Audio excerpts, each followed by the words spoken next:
mengeksplorasikan nilai-nilai luhur sosial budaya di Provinsi Riau dalam upaya menebalkan konteks diri atau kekuatan kodrat murid sebagai anggota masyarakat. Perkenalkan, tim solid kami, CGP Angkatan ke-7 Kota Pekanbaru.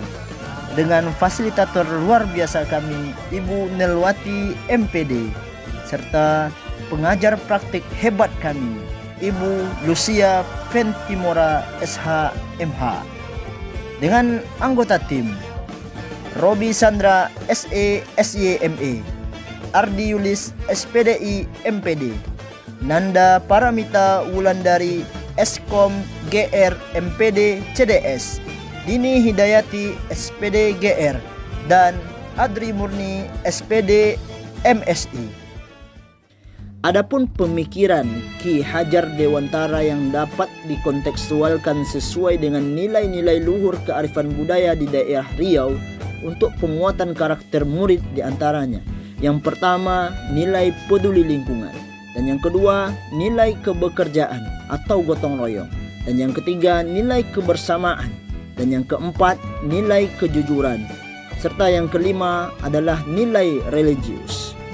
Saat ini, nilai-nilai ini pada masyarakat Riau sudah mulai pudar, dan perlu bagi kita para calon-calon guru penggerak untuk melakukan penguatan kembali nilai-nilai tersebut. Cara yang bisa kita lakukan sebagai pendidik adalah mempraktekkan, mengimplementasikan, serta menanamkan nilai-nilai tersebut pada peserta didik kita di daerah kita, agar ke depan mereka bisa mengambil alih dan menguatkan nilai-nilai tersebut di masyarakat mereka tinggal. Nah, bagaimana penerapan nilai-nilai ini agar bisa menguatkan karakter murid nantinya sebagai individu atau sebagai masyarakat? Pemikiran Ki Hajar Dewantara dapat dikontekstualkan sesuai dengan nilai-nilai luhur budaya daerah yang relevan, sehingga menjadi penguatan karakter murid sebagai individu sekaligus sebagai anggota masyarakat pada konteks lokal budaya di daerah Riau. Nilai peduli lingkungan. Peduli lingkungan dapat diartikan sebagai sikap dan tindakan yang selalu berupaya mencegah kerusakan lingkungan alam di sekitarnya dan pengembangan upaya-upaya untuk memperbaiki kerusakan alam yang sudah terjadi.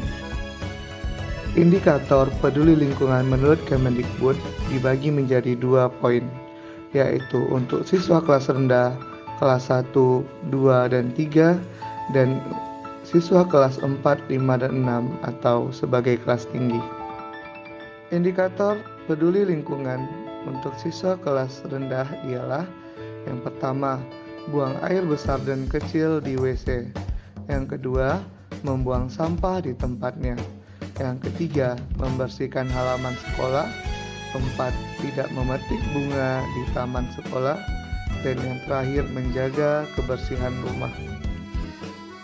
Indikator Kemendikbud terhadap peduli lingkungan untuk siswa kelas 4, 5, dan 6 atau kelas tinggi ialah: siswa membersihkan WC.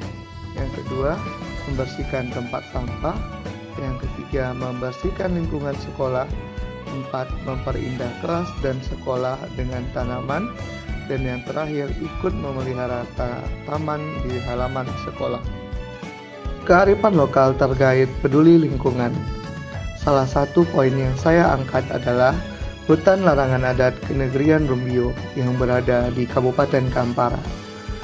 Penggunaan idiom hutan larangan secara tersirat memberi pesan kepada seluruh masyarakat adat, baik masyarakat tempatan maupun pendatang, bahwa areal hutan termasuk dilarang untuk dirusak dengan cara apapun. Bentuk penanaman nilai peduli lingkungan pada hutan larangan adat ini ialah: 1. Larangan tidak boleh menebang pohon. Yang kedua, tidak boleh memanfaatkan hutan untuk hal-hal yang dapat menurunkan fungsi hutan. Yang ketiga, tidak boleh memanfaatkan hasil hutan secara berlebihan. Dan yang terakhir, tidak boleh berburu satwa liar. Adapun bentuk penanaman nilai peduli lingkungan di sekolah ialah: yang pertama, dengan melaksanakan bank sampah. Yang kedua, penanaman dan perawatan bibit cabai sesuai arahan PLT Wali Kota Kota Pekanbaru. Dan yang ketiga ialah membersihkan selokan di areal sekolah. Nilai kebekerjaan yaitu ikut serta bergotong royong, dan di sini bergotong royong itu bukan hanya membantu teman dalam membersihkan kelas saja, namun juga ikut bersama-sama saling membantu teman ketika teman yang lain sedang membutuhkan atau kesusahan. Dan ikut serta dalam bekerja juga membantu lingkungan di sekitar rumah, lingkungan sekolah, dan lingkungan masyarakat. Diharapkan dengan pembiasaan hal kecil ini, peserta didik kita di sekolah itu mampu untuk bergotong royong. Nilai yang sejalan dengan pemikiran Ki Hajar Dewantara yang ketiga adalah nilai saling menghargai atau kebersamaan. Seperti kita ketahui bersama, jika dikaitkan dengan filosofi pendidikan, bahwa maksud pendidikan yaitu menuntun segala kekuatan kodrat yang ada pada diri anak peserta didik kita agar mereka sebagai manusia dan sebagai anggota masyarakat yang dapat mencapai keselamatan dan kebahagiaan yang setinggi-tingginya. Ini dikutip dari buku Ki Hajar Dewantara seri 1 Pendidikan halaman 20.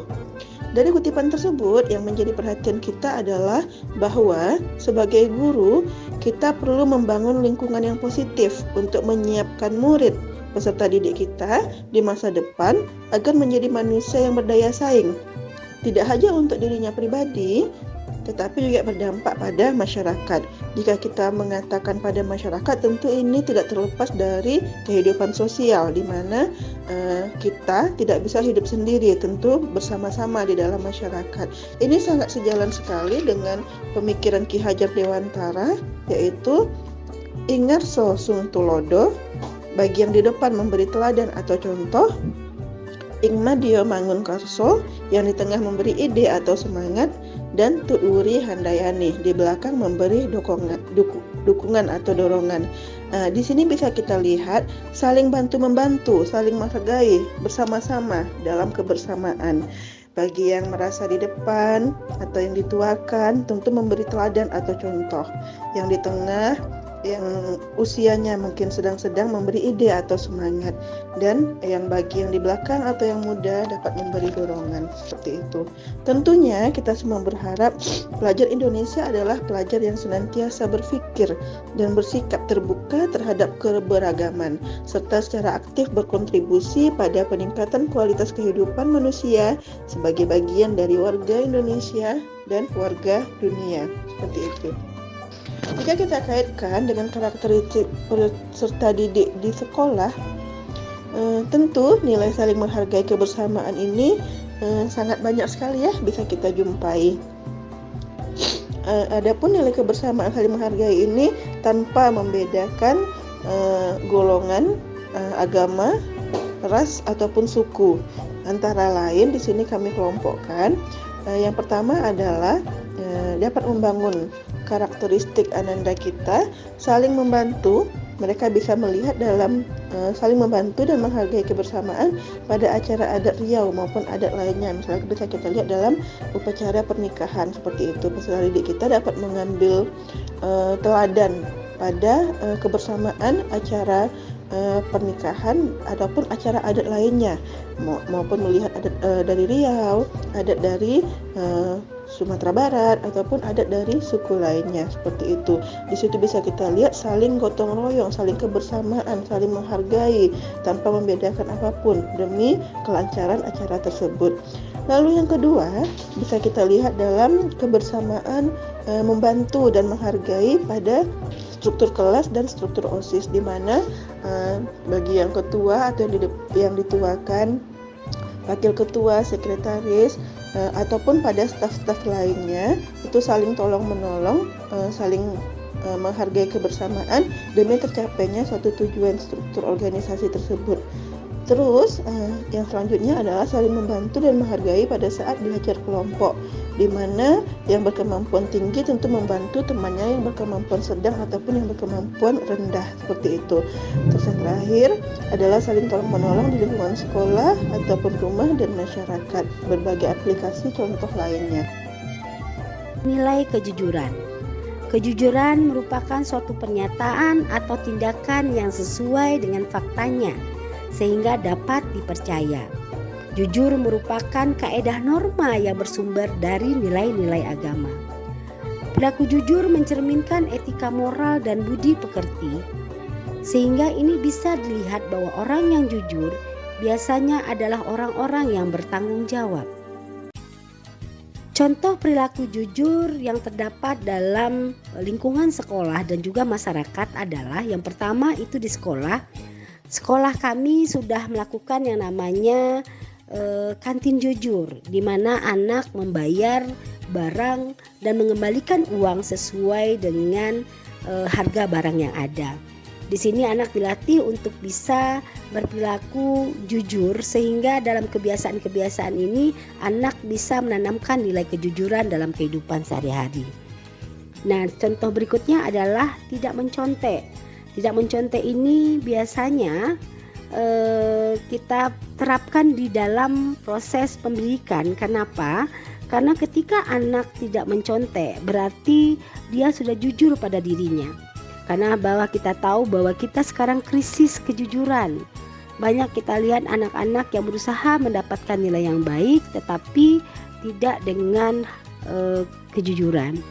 Yang ketiga adalah menepati janji atau bertanggung jawab. Nah, menepati janji dan bertanggung jawab ini juga adalah salah satu contoh nilai kejujuran yang ada kepada anak-anak kita di pendidikan dan juga di mana dia berada.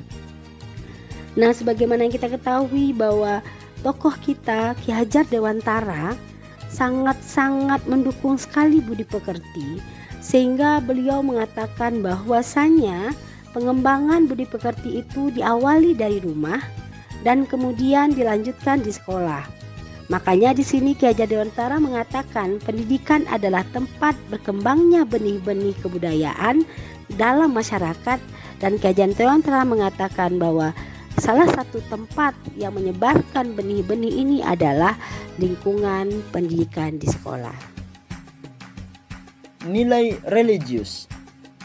Nilai religius ini sudah tidak asing lagi dalam kalangan masyarakat Riau, khususnya Kota Pekanbaru. Karena masyarakat Riau identik dengan masyarakat Melayu yang notabene memiliki nilai sosio-kultural kearifan lokal dengan karakter religius.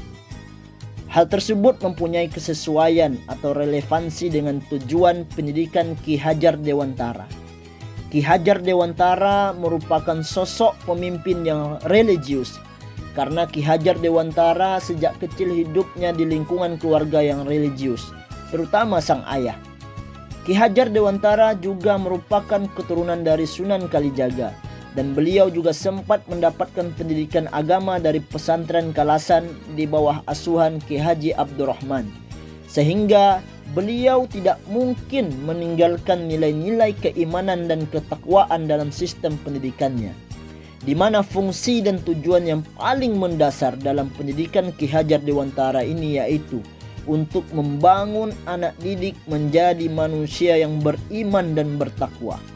Selain itu, salah satu fatwa pendidikan yang dikemukakan oleh Ki Hajar Dewantara yaitu tetep, antep, dan mantep, yaitu sebuah fatwa yang disampaikannya untuk mempertebal keimanan anak didiknya dengan tujuan memiliki keimanan yang kokoh, tetap pada pendirian, dan kuat keimanannya.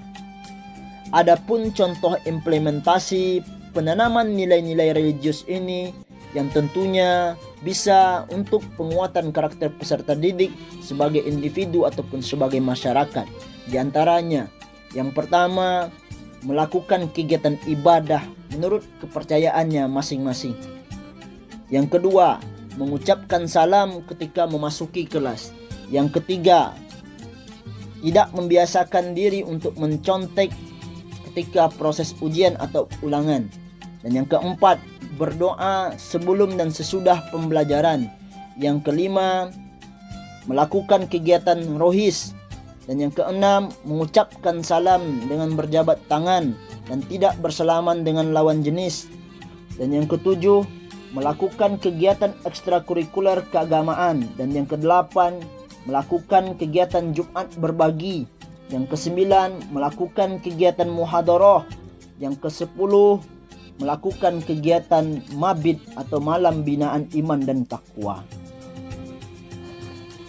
Satu kekuatan pemikiran Ki Hajar Dewantara yang bisa menebalkan karakter murid di kelas ataupun di sekolah sesuai dengan konteks lokal sosial budaya di daerah yang bisa diterapkan adalah dengan menebalkan nilai karakter religius. Kenapa? Karena nilai religius ini adalah inti dari semua nilai yang tentunya akan menjadi barometer sikap karakter siswa sebagai individu atau sebagai anggota masyarakat. Dan jika karakter ini ditumbuhkan ataupun ditebalkan, akan membawa perubahan besar bagi siswa itu sendiri dan bagi lingkungan siswa itu. Jika karakter religius ini ditebalkan, maka siswa akan lebih cermat dalam membedakan dan menyaring mana yang bermanfaat dan mana yang tidak bermanfaat, sehingga mereka terjauhkan dari sesuatu yang merusak diri mereka seperti merokok, pergaulan bebas, bullying, berpacaran, dan lain-lainnya. Demikianlah beberapa nilai sosiokultural kearifan lokal masyarakat Riau yang tentunya sejalan dengan pemikiran Ki Hajar Dewantara dalam menguatkan karakter siswa sebagai individu dan anggota masyarakat. Adapun intisari dari pembahasan ini adalah saat kita sudah bisa melihat kembali karakter bangsa melalui sejarah bangsa, maka saat itulah kita memiliki kekuatan serta motivasi yang kuat untuk lebih maju.